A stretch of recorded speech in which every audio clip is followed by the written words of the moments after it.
Sur le dossier du loup, dès le début, on était mandaté par le ministère de l'écologie au groupe national loup comme structure expert sur les questions d'élevage pastoral. Hein, et à ce titre-là, on est l'interlocuteur des pouvoirs publics et on est très présent auprès des éleveurs, donc on a un peu ce rôle de courroie de transmission pour faire remonter les difficultés, puis pour essayer d'accompagner un petit peu les politiques de protection des troupeaux. Alors je crois qu'il y a une chose importante à dire, hein, c'est que les éleveurs sont tous opposés au loup, ça c'est clair et net, hein, mais ce sont des gens pragmatiques, c'est leur outil de travail, c'est leur vie, c'est leur métier, c'est leur passion. Donc ils ont tous engagé des moyens de protection au fur et à mesure que le loup se propageait. J'ai envie de dire la chose suivante, le monde de l'élevage a joué le jeu, et ça c'est important, le monde de l'élevage a joué le jeu. Aujourd'hui il en est où? Est-ce qu'il en est récompensé? C'est ça qu'on va essayer de développer un petit peu plus. On a travaillé sur le bilan des moyens de protection. C'est quoi les moyens de protection? C'est le chien de protection. C'est le filet pour le regroupement nocturne. C'est aussi le fait de mettre beaucoup plus de travail, beaucoup plus de main-d'œuvre pour arriver à surveiller le troupeau. Et puis, bon, ça, ce sont les moyens de base qui marchent plus ou moins bien. On y reviendra. Après, il y a aussi plein de gadgets, de machins plus ou moins fantaisistes que plein de gens voudraient qu'on adopte. C'est les filets colorés là, avec des rubans type fladerie. Bon, ben, ça marche, c'est pas fait pour ça. C'est des moyens d'effarouchement. Mais bon, le loup, c'est encore plus malin que n'importe quel animal, donc ça marche le temps que ça marche, c'est-à-dire quelques jours. Et puis, on nous dit, ah, mais mettez des ânes, ah, mettez des lamas. Bon, ben, ça devient folklorique. Voilà, non, la protection des troupeaux, c'est un sujet grave et sérieux. C'est pas un sujet que l'on traite en additionnant des gadgets pour se faire plaisir. Voilà, ça, c'est la fuite en avant. En termes de prédation, on est sur près de 10 000 pertes officiellement reconnues, constatées et indemnisées à l'échelle nationale. Hein, il faut savoir qu'on a référencé le fait que pour 2 animaux reconnus et constatés, il y en a au moins un qui manque à l'appel, hein, un animal disparu, hein, ou qui n'est pas retrouvé à temps, ou qui est mangé par les vautours, etc. Hein, donc on est sur une réalité d'une quinzaine de milliers de bêtes perdues. Si on reste sur les chiffres d'indemnisation de constat, hein, remboursés par l'État, hein, vous voyez que certains départements en arrivent à dépasser les 3000 bêtes perdues pour un seul département, qui est les Alpes-Maritimes. Alors, la protection des troupeaux qui a été mise en place par l'État avec la collaboration des services pastoraux, c'est des schémas simples, hein, que vous connaissez, puisqu'il s'agit officiellement de renforcer le gardiennage. En réalité, je vais en dire 2 mots. Il s'agit de faire de la surveillance, parce que le gardiennage par un berger d'un troupeau, ça consiste à fabriquer le repas du troupeau par son action technique. C'est quelque chose de différent d'un travail de surveillance pour empêcher un prédateur de venir tuer des animaux. Hein, donc il a fallu fabriquer un travail de surveillance spécifique dont nous n'avions pas besoin jusque-là. Hein, et en particulier sur les alpages où il y avait toujours un berger. Maintenant, il y a un 2e berger qui doit être financé pour cela. Hein, le regroupement nocturne obligatoire, on en dira 2 mots, en parc de nuit, ça aussi je pense que c'est des choses qui vous sont soumises. Et puis bien évidemment, les chiens de protection, il y avait 5 chiens de protection financés jusque-là, et la barre vient d'être remontée à jusqu'à 10 chiens de protection par troupeau. Et puis, nous avons fait rajouter la sécurisation des clôtures pour les éleveurs qui pâturent en parc clôturé, mais les investissements sont tels qu'on n'est que sur une petite partie des besoins nécessaires. Hein, ce schéma qui a été conçu pour le gros troupeau regroupé en alpage, pour une raison simple, c'est parce que qui dit effectif important, dit mutualisation des moyens de protection, on y reviendra, donc c'est le seul cas de figure où on peut mettre beaucoup de moyens de protection pour rechercher une certaine efficacité.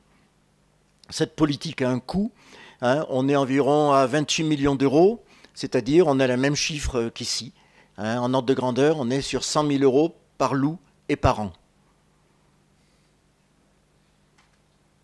Voici le schéma alpage. Pour faire simple, vous avez en gros 2000 brebis regroupées qui, bien évidemment, proviennent des exploitations de plusieurs éleveurs. Hein, et dans le schéma avant l'arrivée de loup, le schéma classique, hein, ce troupeau était gardé par un berger avec des cabanes d'alpage, etc. Et donc, il a fallu rajouter un aide-berger et 4 à 6 chiens, on va dire, pour arriver sur la protection des troupeaux. et puis faire du regroupement nocturne. Voilà, donc ce schéma-là a été mis en place de façon massive, avec quand même des résultats. Hein. Il ne s'agit pas de tout de broyer du noir ou de tout passer au négatif, avec un certain nombre de résultats. Ce qui est intéressant à comprendre, c'est que les autorités du ministère de l'écologie ont commencé par des mesures de type expérimental avec une protection stricte du loup, 0 tir, qui n'ont en rien freiné une prédation qui très vite est arrivée à 3000 têtes, alors même que vous avez là en rouge l'évolution de la prédation et vous avez là en bleu l'effort de protection. Donc le nombre de troupeaux qui parvenaient à mettre des moyens de protection. Donc ces mesures expérimentales, un petit peu vues du point de vue des défenseurs du loup, n'étaient pas adaptées à la réalité d'exploitation d'élevage. Et donc, cette première phase n'a en rien permis d'enrayer la prédation. Dans une deuxième phase, il y a eu, de la part du ministère de l'Agriculture, une mise en place énergique, une prise en main énergique de la question, donc avec une protection des troupeaux qui a été considérablement renforcée. Vous voyez que très très vite, le nombre de troupeaux protégés a énormément augmenté.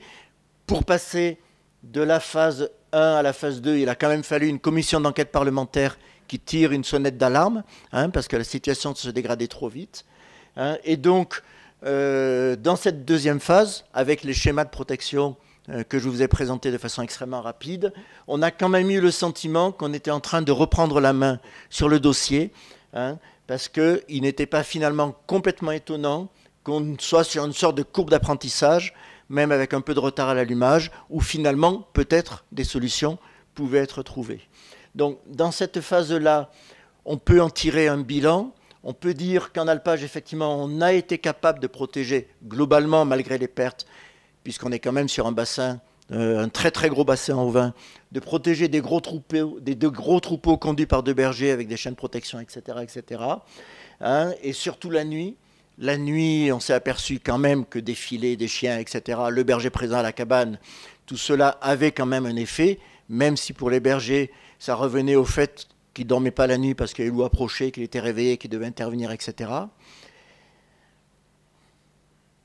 Mais ces premiers résultats, avec une part de positif, ont aussi dégradé l'alpage, hein, parce que le regroupement nocturne devenu obligatoire, qui n'était pas pratiqué auparavant, a amené à concentrer les animaux, à concentrer les déjections, à répéter les déplacements et donc à créer de l'érosion, hein, sur les montagnes, avec des impacts paysagers, des impacts sanitaires, hein, donc toute une série de soucis nouveaux, hein, et en plus, en termes d'élevage, une baisse d'état des brebis, une baisse de croissance des agneaux quand ils étaient montés en alpage, hein, et une impossibilité du pâturage nocturne.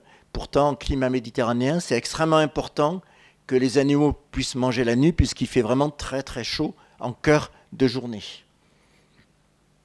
Donc, en particulier, à la rigueur, pour des brebis vides, cela pouvait passer, mais quand on montait des agneaux en croissance, cela se révélait extrêmement délicat. Or, l'agneau broutard, vous le savez, c'est quand même le plus naturel des produits de l'élevage. Voici un exemple d'impact paysager, hein, qui a quand même soucié les gestionnaires de paysages et qui n'est pas souhaité, puisque les déjections qui s'accumulaient amenaient à faire tourner les parcs de nuit, mais jusqu'à provoquer un impact paysager à grande échelle sur l'alpage. Il faut savoir qu'avant le loup, les animaux dormaient en couchade libre, successivement sur les croupes, sur les crêtes, hein, dans des endroits loin des sources, hein, drainants, et sur lesquels on n'avait pas ce type de problème. Alors, nous étions restés sur de premiers acquis, on va dire en gros dans les années 2005-2010. On espérait qu'on allait avancer progressivement, parce qu'on a continué à généraliser la protection des troupeaux chez tous les éleveurs. Et là, qu'est-ce qui s'est passé? Il s'est passé une explosion de la prédation, une perte de contrôle de la situation, alors même que les moyens de protection en bleu continuaient à s'amplifier considérablement, mais la prédation s'est mise à échapper à tout contrôle jusqu'à arriver à 10 000 bêtes perdues par an aujourd'hui, uniquement si on parle des animaux constatés. Donc, des facteurs d'explication de tout ça. Certains nous ont dit c'est normal, maintenant il y a des loups dans le Massif central, il y a des loups dans les Vosges, etc. L'essentiel de ces pertes continue à être concentré non seulement dans les Alpes en bleu et rouge, mais essentiellement dans les Alpes du Sud, donc sur un territoire relativement réduit, où pourtant les éleveurs avaient déjà acquis dans la durée longue une grosse expérience de la protection des troupeaux. Et donc on a une dégradation généralisée qui se produit essentiellement chez des éleveurs expérimentés et sur des troupeaux protégés. Pour l'illustrer, vous avez ces deux graphiques. D'une part, le fait que la prédation qui était essentiellement nocturne, encore en 2010, malgré les moyens de protection, les attaques la nuit ont continué à augmenter et les attaques du jour ont littéralement explosé. C'est-à-dire que la prédation nocturne signifiait le fait que le prédateur était furtif et essayait d'éviter les situations où il pouvait se faire voir.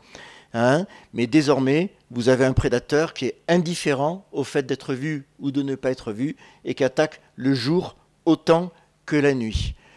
Encore plus significatif est le résultat suivant. Vous avez ici en jaune les attaques se produisant sur troupeaux non protégés et vous avez ici en vert les attaques se produisant sur troupeaux protégés. Donc là, on est en nombre de victimes liées aux attaques. Donc déjà, en 2010, nous avions une très grande majorité des attaques qui touchaient des troupeaux protégés.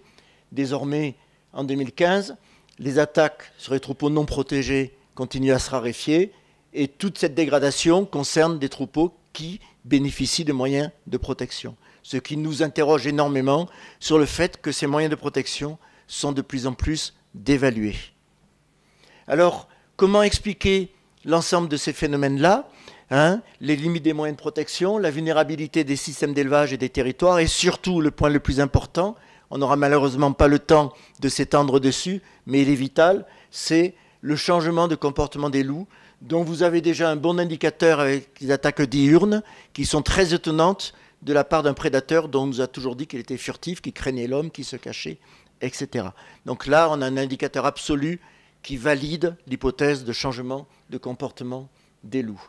Un mot quand même, parce que la solution est devenue le problème. Nous avons aujourd'hui 3000 chiens de protection financés dans les Alpes françaises. Les Alpes françaises, ça doit être un peu plus grand que la Suisse, mais peut-être pas beaucoup plus grand pour vous donner un ordre de grandeur. Et donc, c'est en train de devenir un problème absolument majeur dans la gestion du territoire, parce que d'abord il chasse, puisque par définition c'est un chien qui ne doit pas être attaché au berger, mais libre à l'enveloppe du troupeau. Et donc, il y a quand même des dégâts importants, parce qu'il vide les territoires des marmottes, des chevreuils, etc. Et surtout, c'est une entrave par rapport au multi-usage du territoire, la randonnée, la promenade, etc., jusqu'au cœur du village, avec des conflits croissants et qui peuvent aller jusqu'à l'accident, et jusqu'à l'accident grave, et bien évidemment jusqu'au procès pour l'éleveur qui reste pénalement et civilement responsable. Et c'est un phénomène qui est en train de nous exploser à la figure ces dernières années et qui soucie énormément les élus, les gestionnaires de territoire, puisque nous n'arrivons pas à identifier de solution par rapport à ce nouveau problème. Alors, on nous dit que dans le passé, ça se passait bien, on nous dit que dans les autres pays, ça se passe bien, donc il est intéressant d'aller y voir de plus près. Vous avez ici, en haut, à droite, ici, vous avez ce que j'appelle une niche à berger que j'ai vu utiliser en Roumanie il y a 20 ans. C'est-à-dire qu'on disposait 3 ou 4 de ces niches autour du troupeau où les bergers dormaient pour pouvoir intervenir en cas d'approche d'un loup ou d'un ours. Donc vous imaginez un petit peu les conditions de travail. Or, j'ai trouvé en Provence exactement le même équipement qui date du 19e siècle, qui était utilisé exactement dans les mêmes conditions. Ce qui fait qu'un éleveur des Alpes d'Haute-Provence a eu cette phrase suivante. Vous savez à quel point nous sommes attachés aux 35 heures en France. Donc, il a prononcé cette phrase que je trouve extrêmement juste. Ils sont aux 35 heures et ils veulent nous renvoyer au Moyen-Âge. Alors, je l'ai déjà dit, le vrai travail du berger, c'est de bien nourrir, de bien soigner les animaux. Il est vrai que quand la visibilité est là, l'homme conserve un rôle dissuasif, plus ou moins face au loup, même si cela est en train de se dévaluer. Mais dès qu'on n'a plus de visibilité, parce qu'il y a du brouillard, parce qu'il y a des buissons, parce qu'il y a des arbres, parce qu'il y a du relief, l'homme ne sert plus de frein par rapport à l'approche des loups. Donc, il est inexact de dire que le gardiennage renforcé est un moyen de protection des troupeaux. Simplement, le travail humain est absolument nécessaire pour remplir la somme des tâches supplémentaires que représente la protection des troupeaux. Et ce n'est pas la même chose. Ce n'est pas une protection directe, c'est simplement un accroissement considérable du temps de travail pour faire fonctionner les outils de la protection, que sont le regroupement nocturne, les chiens, etc.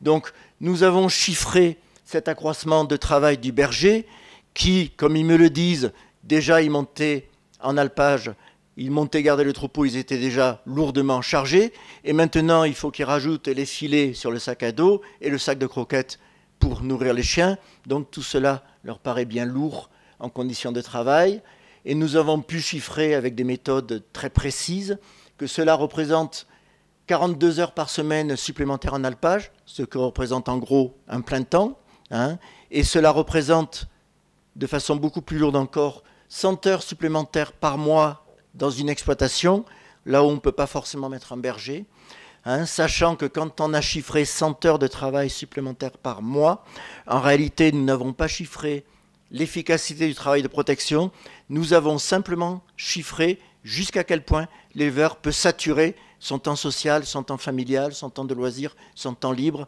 voire jusqu'à épuisement. Parce que vous vous doutez bien qu'il est relativement simple de mobiliser un nouveau berger en alpage, même si cela coûte beaucoup d'argent public. Par contre, avoir un personnel supplémentaire en exploitation pendant 6 mois, 7 mois, 8 mois, 9 mois, 10 mois, tôt le matin, tard le soir, parce que les animaux doivent être en parc, vous imaginez bien qu'il est extrêmement difficile de mobiliser des travailleurs, toujours à la même heure, chez un aussi grand nombre d'éleveurs, pour des tâches toutes identiques à la même heure. Quelques exemples pour montrer que dans les montagnes, ce n'est pas forcément simple, et vous allez voir des montagnes qui ne ressemblent pas forcément toujours aux vôtres, des montagnes dans lesquelles nous affirmons que nous pratiquons les formes d'élevage les plus naturelles et les plus saines qui soient, celles qui répondent aux attentes et aux demandes du consommateur, qui est aussi un consommateur citadin, et qui ne repère pas forcément ses propres contradictions. Et le loup est en train de se révéler être le plus puissant des leviers pour faire régresser l'élevage de plein air et encourager l'élevage hors sol, où les animaux ne risquent rien en bâtiment. Quelques images de nos montagnes, qui sont peut-être d'autres paysages que celles que vous avez ici. Voilà, parfois les montagnes sèches, ça ressemble à ça. Donc vous vous doutez bien que ce sont des montagnes extrêmement contraignantes. Un seul exemple sur une photo comme ça. En montagne sèche, vous avez très peu de points d'eau. Donc ici, vous avez un seul point d'eau, c'est un torrent tout en bas dans le vallon, dans les arbres, par rapport au troupeau. Et donc le trajet pour faire boire les bêtes est un trajet à risque. Et comme tout prédateur, le loup attaque aussi au point d'eau où il attend ses victimes. Nous avons aussi beaucoup de pâturages boisés qui sont également extrêmement difficiles à protéger, y compris pour des chiens qui sont contournés aisément par les loups dans ce genre de paysage. Un point essentiel, on a beaucoup parlé d'alpage, mais une exploitation d'élevage, c'est un professionnel qui nourrit ses bêtes dehors quand le temps le permet, tout le long de l'année. Une exploitation d'élevage, c'est un professionnel qui divise son troupeau de brebis en plusieurs lots, parce qu'il a un lot qui en est au printemps, parce qu'il a un lot qui en est à l'automne, parce que ses parcelles sont dispersées, parce qu'il va séparer les agneaux qu'il doit préparer pour la vente, etc., etc. Ce sont autant de lots, de petits effectifs qu'il va falloir protéger en même temps.